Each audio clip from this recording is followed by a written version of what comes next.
We worked with Citizens Advice Cornwall. They were looking to engage with older people about how they wanted to access their services, um, especially given that they were kind of increasingly pushing their services into a kind of digital stream during the pandemic.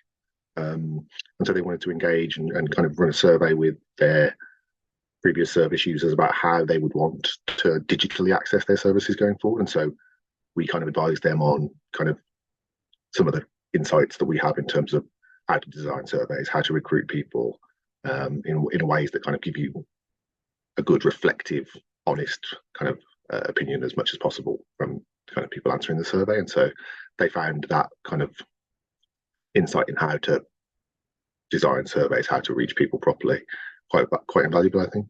We delivered this business support through was all about barriers for older people, especially in particular with regards to employment with small businesses.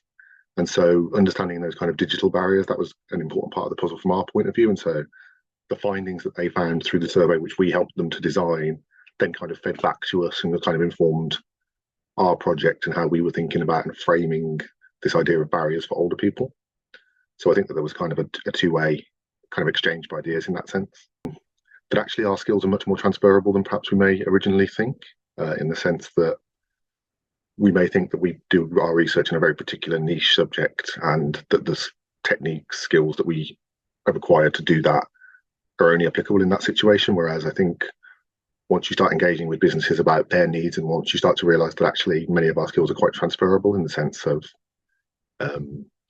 businesses may want help, for example, understanding what academic literature says about a certain topic, which are kind of skills that are pretty universal amongst researchers and quite easily transferable to other areas. And so I'd say that that's probably one of the main things in terms of starting to appreciate the value of our skills in terms of being able to support local businesses.